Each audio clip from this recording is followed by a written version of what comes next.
Located in the heart of West Africa is the nation of Ghana. Ghana is a medium-sized country in terms of both population and area, but for West Africa, it has multiple distinctions and firsts which set it apart from the rest of the region. Its course since independence has taken it down a path that in some ways has been very similar to other African countries, yet in other ways has been very, very different. Learn more about Ghana and what makes it unique on this episode of Everything Everywhere Daily.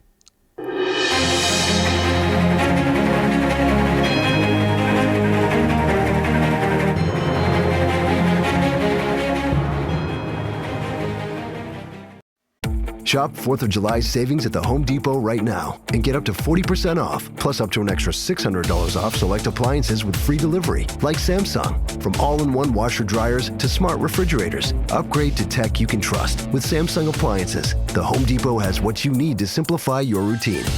Don't miss 4th of July appliance savings at the Home Depot. Free delivery on appliance purchases of $396 or more. Offer valid June 18th through July 9th. U.S. only. See store or online for details. The Disney Plus Hulu Max bundle. It's the ultimate bundle for an unbelievable price. Plans starting at $16.99 a month. Get it and watch Marvel Television's Ironheart on Disney Plus. I want to build something iconic. A new season of The Bear on Hulu. We can make people happy.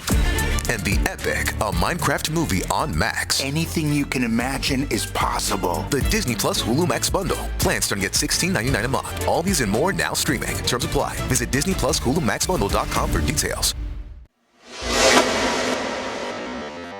Before I get into the history of Ghana, I should start with some basic facts about its geography.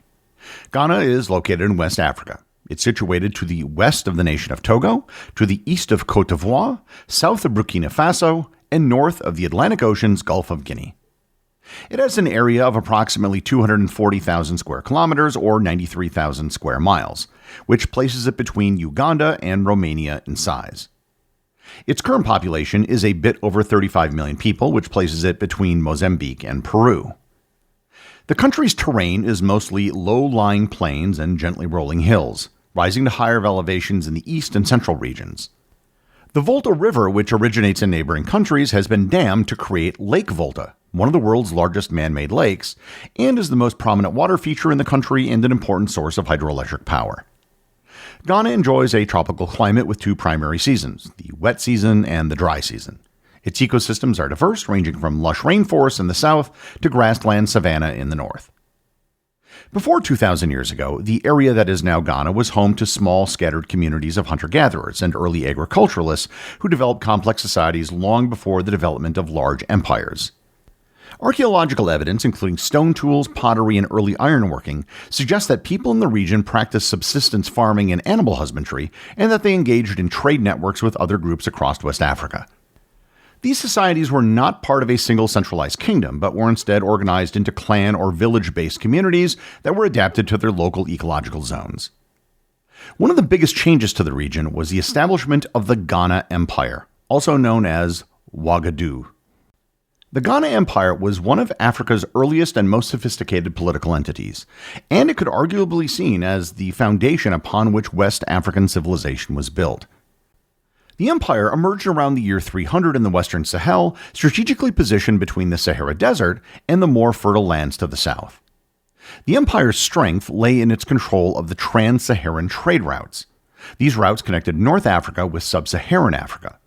Ghana sat at the crossroads of these pathways, allowing its rulers to tax the gold flowing north and the salt flowing south. This positioning made Ghana incredibly wealthy and powerful. The Ghana Empire operated on a feudal-like system where the king, called the Ghana, which literally means warrior king, ruled over provincial governors who controlled local territories.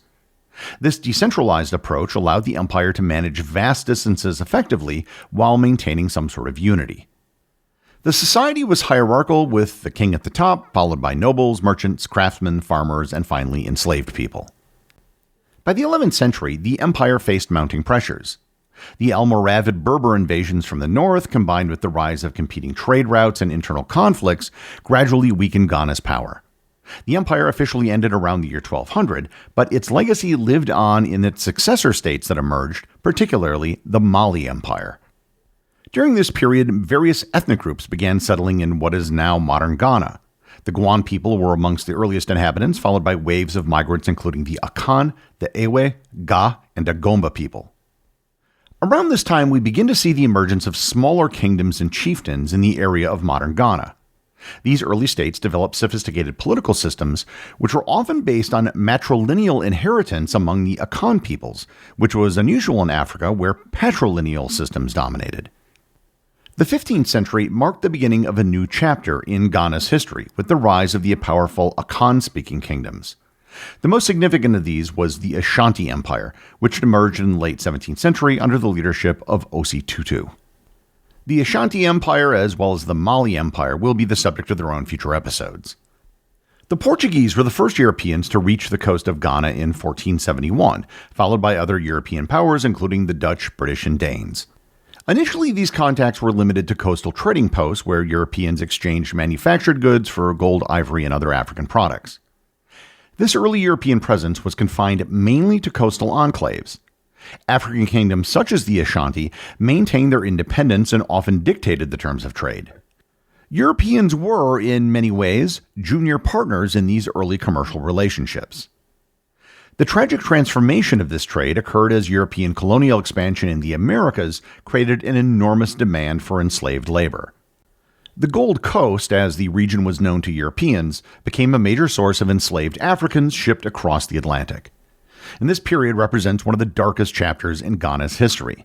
The slave trade disrupted societies, fueled warfare between African states, and led to the depopulation of vast areas. Coastal fortresses like Cape Coast Castle and Almena Castle became horrific symbols of human suffering, serving as dungeons where enslaved Africans awaited transportation across the Atlantic. The formal colonization of Ghana began with the British establishment of the Gold Coast Colony in 1874. This marked a fundamental shift from trade relationships to direct political control.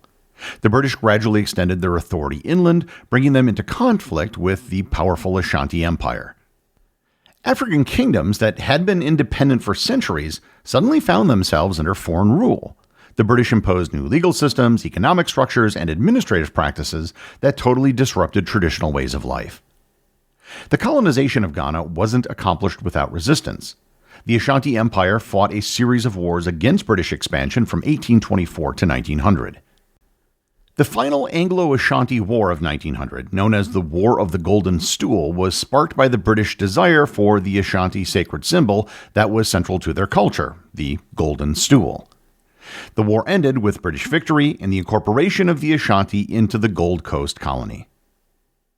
The roots of Ghana's independence can be traced to the early 20th century, when educated Africans began forming political organizations to advocate for greater rights and eventual self-government. The independence movement reached its climax with the emergence of Kwame Nkrumah as a political leader. Nkrumah, who had studied in the United States and Britain, returned to the Gold Coast in 1947 with a vision of immediate self-government. In 1949, Nkrumah founded the Convention People's Party with the slogan, "Self-Government Now." This marked a shift from the gradualist approach of earlier nationalist leaders to a demand for immediate independence. Nkrumah's charismatic leadership and ability to mobilize mass support made him the dominant figure in the independence movement. The British colonial government initially resisted demands for immediate independence, but the combination of mass protests, international pressure, and changing British attitudes towards colonialism gradually shifted the balance. The Positive Action Campaign of 1950, led by Nkrumah, demonstrated the strength of the independence movement. Elections in 1951 and 1954 gave the CPP overwhelming victories, making it clear that the people of Ghana supported independence. The British government, recognizing the inevitable, began negotiations for the transfer of power.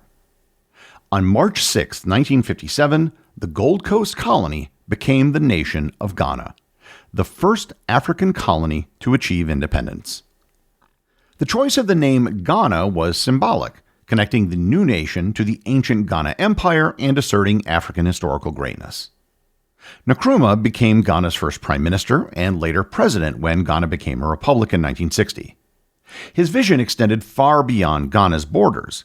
He dreamed of a united Africa that could stand as an equal partner with other world powers.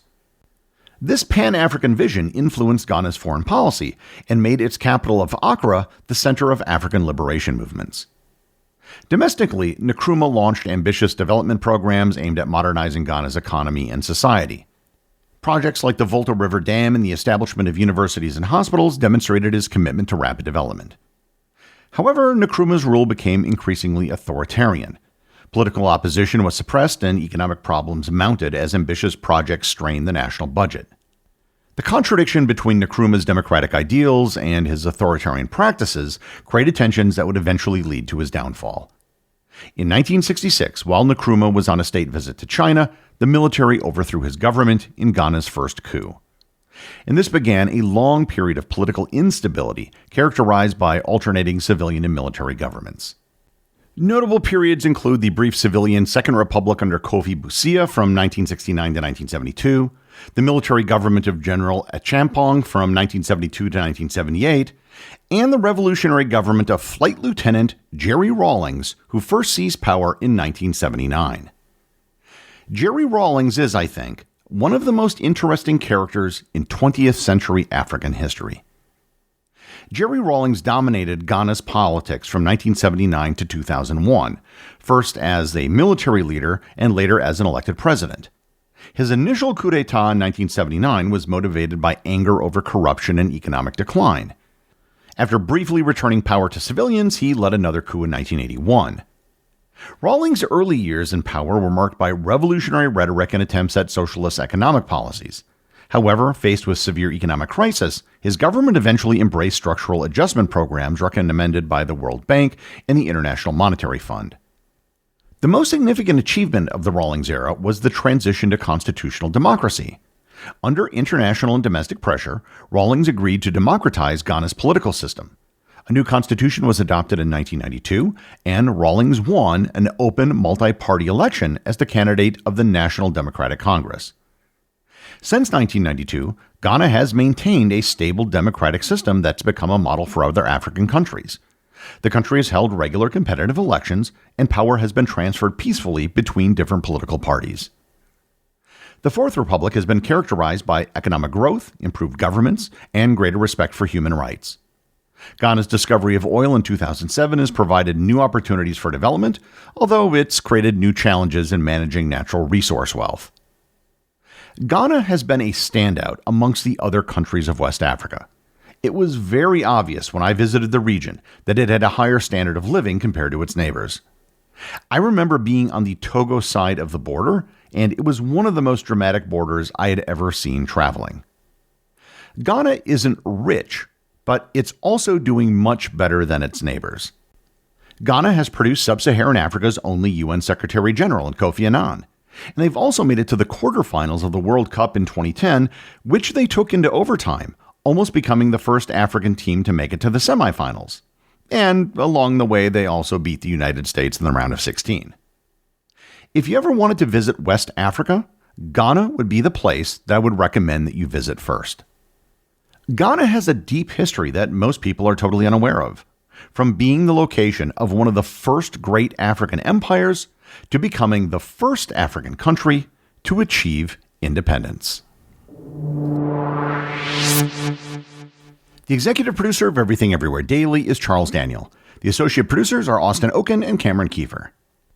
A reminder that I'll be hosting the Everything Everywhere Daily 5th anniversary event on July 19th in Appleton, Wisconsin.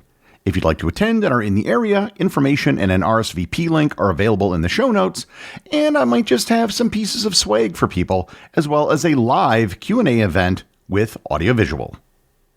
Today's very appropriate review comes from listener Kofi over on Podchaser.